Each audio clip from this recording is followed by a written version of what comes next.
Thank you for calling GameStop. How can I help you today? Hello, I'd like one of those new Nintendo Switch 2 consoles, please. Got it. So we're going to be looking at around $600. Would you like to pre-order? $60? This is outrageous. No, sir. That'll be $600. $60? I used to be able to get a Big Mac for that kind of money. No, that's 600. $6? What does this world come to? I can make my own console for cheaper than that. I'm gonna hang up the phone now.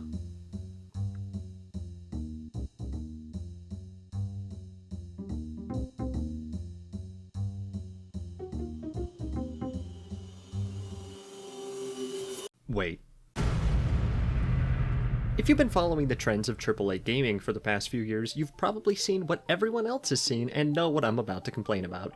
If you don't know, the Switch 2 released not too long ago, and a lot of people are mad at its pricing, more specifically the pricing of its games, because while I am upset about this price and probably not going to pay it, it's about industry standard right now for a console. This is kind of a crazy price, especially considering this will be the price of every game. Imagine paying $90 for a copy of Mater's Tall Tales and trying to feel good about yourself. So with this frustration comes a time in every game developer's journey where they sit down, take a hard look at the gaming industry, and say, this sucks, I should just do this myself. Continuing the trend of indie devs' main motivation either being hardcore determination or spite. So, out of both hardcore determination and mainly spite, we decided to set out to make our own console, hosting our own games, and see how much it would cost compared to the price tag of the Switch 2. So we went to the drawing board and decided to get materials. Now we were going to make our own proprietary hardware for this, but money is tight around Plasma Studios and the higher-ups said no. So we went for the next best thing. A Raspberry Pi. No, not that kind of Raspberry Pi. That kind of Raspberry Pi. What is a Raspberry Pi? Well, it's basically a really small and simple computer. But it runs Linux, so it's not really a computer. Oh, okay. Before the nerds in the comments get mad at me, I use Linux in terminal-based projects like almost daily, so no hate please. So if the internal hardware decided, I needed to find a case. That could only mean one thing. Shopping spree! My journey took me to a variety of places, with many viable prospects, but they were either too big or oddly shaped. But hey, some of these would have made for a great portable console. But then it hit me. The perfect case. This cardboard box. I painted it up and made it look real nice. We decided to name this the Plasmacom, so I wrote that on there with permanent marker. Overall, it looks pretty good considering I spent absolutely nothing on it. So the next step, with the console decided, was to put games on it. So we decided on some of our older game projects, ones that should look familiar to you if you've seen anything else from this channel, and all of these games were made with Unity. So the nerds in the audience may be wondering, as I was wondering when I started this project, how are we going to make these Unity-built computer games run on a Raspberry Pi? Well, I'll tell you, and I'll put some slime races here in the corner for the people who don't care. Okay, please don't click off. Originally, I thought, well, Unity can export to Linux, I'll just export it and see if the little Pi Guy's hardware can handle it. Some of you may already know what's wrong with this, but Unity exports for x64-bit CPUs and Raspberry Pi has an ARM. I hadn't considered this at the time of getting the Pi, since I'm not smart enough to even know how to spell Pi, so this was a pretty big challenge to overcome. Thankfully, there were some options. Number one was to try to export it as an x64 game like normal, then run an emulator on the Pi to be able to run it there. I didn't like this option because I'm dumb and don't know how to do that. Number two was to rebuild it in a different game engine. I can already hear all of the Godot users telling me I should have just built the games in Godot, but I'm dumb and don't know how to do that. Then option three, which you can assume I went with since I saved it for last, was to try some funky business. I ended up doing probably the strangest workaround possible that actually seemed to work out pretty well. I'll try to speed through this since I know it's getting boring already, but I ended up exporting it to WebGL, hosting it as a node server locally on the Pi that opens up and full screens when the Pi turns on. I originally thought this would create performance issues, but it actually works great and took considerably less effort than the other options, which I was pretty happy about. But there was one problem. We got it working, but didn't have anything on it to work. So that's when we got to work on the actual software for the console. Unfortunately, HD wasn't in the budget, but that never stopped the human race when I was a kid. You see, when I think of the video game console that impacted me the most, it has to be the Nintendo Wii. Even though it's objectively less optimized and polished than most current consoles, I had to mimic it, at least for the nostalgia. The Wii inspiration mostly shines through the UI and different channels you can set up, and the white and gray color palette.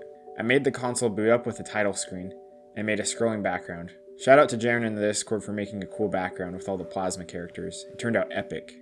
But then I thought of another thing that's missing in most modern game consoles. Ambient background music. I've always loved the sounds of the Wii, and so I decided to grab up my piano and make some ambient music of our own. And this is what the introduction to the Plasmacom looked like.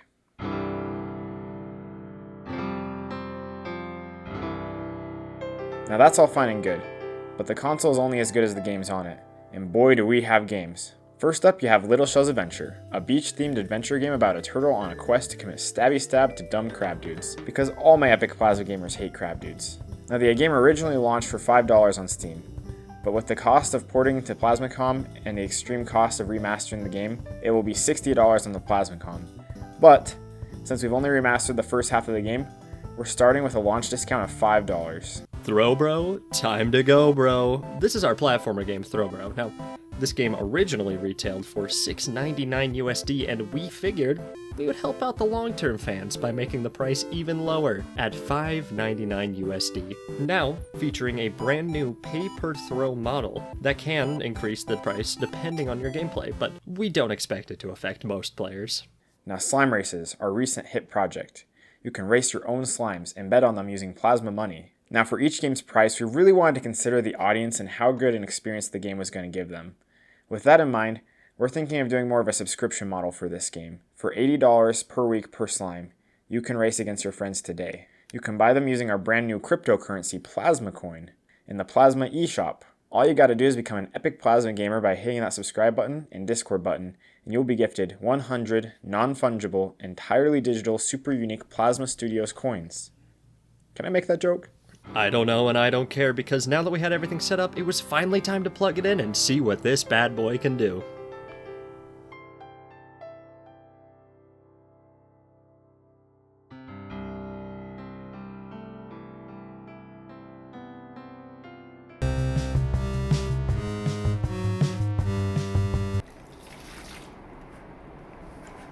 So I got another box and whipped out my paint again. This time I made it much cleaner and actually used things like painter's tape and stuff. Overall, I think I'm glad the last one burned up in a fire. Now let's talk about money. Yay, money! Now first up, the case was free. Yeah, it could have been a lot better, and we could have bought a 3D printer and materials and stuff, but when compared to just getting a free box at the post office, I mean, my hands were tied. Next up we have the Raspberry Pi, and this cost about $84 since we went with the Pi 5. However, if you're only going to make simple games for your console, I'm sure you could pull off a Pi 3 or 4, which would cut the price a little bit. Then we have the heatsink, which costed about $15. So for all you trying to do this at home, the console costed about $90 to $100 as a whole to make. A lofty sum indeed. Luckily, this video was sponsored by Brilliant. If you're watching this video, it's probably because you like learning new things as much as I do, and there's no place to start learning new things like Brilliant, where you can effectively learn while doing. Brilliant is a learning app that makes it fun and effective to explore complex topics like computer science, artificial intelligence, and even the basics like math. And if you're wanting to learn how to make projects like this, Brilliant is a great way to get your foot in the door. Every lesson with Brilliant is interactive, so you're not sitting there through the same boring lectures you've seen everywhere else. You're solving problems, making choices, and getting instant feedback as you go. It's designed to help you think through ideas, not just memorize them, so you actually learn what you're learning. One of the things I really love about Brilliant is their first principles approach. Instead of dropping into a bunch of formulas and hoping you follow along, they start from the ground up and help you build your understanding layer by layer, which ends up being much more fun and satisfying once you've completed. Whether you're a student, a working professional, or just someone who enjoys learning new things, it meets you where you are and challenges you to keep going. So if you want to sharpen your mind, learn something new, or just enjoy a more effective way to learn, you'll definitely want to check out Brilliant. To get full access to Brilliant for a full 30 days, just search brilliant.org/plasmastudiosdev, scan the QR code, or visit the link in the description to get 20% off an annual subscription. And thanks to Brilliant for making this project possible. And finally, after putting everything in place, including the heatsink, we were finally able to play our games on the big screen, my living room TV. It's fun! Ended up getting controller support working, and the UI opens on startup, so it turns on and boots into the menu like an actual console. I'm sure if we cared to, we could flesh this out to be considerably better product, but what's the point of doing it if it's not the bare minimum? The bottom line is, I had a lot of fun working on this project, and will probably improve it and build upon it as time goes on. This was a special project for me. I always thought it would be fun to make my own video game console as a kid. Then I got older and realized that it wasn't a really realistic dream. I had pretty much given up on that dream, but then the Plasmacom came around, and it certainly isn't ready to compete with the big boys, but it was really fun to make a little prototype, and I'd say I achieved my childhood dream, at least to some degree.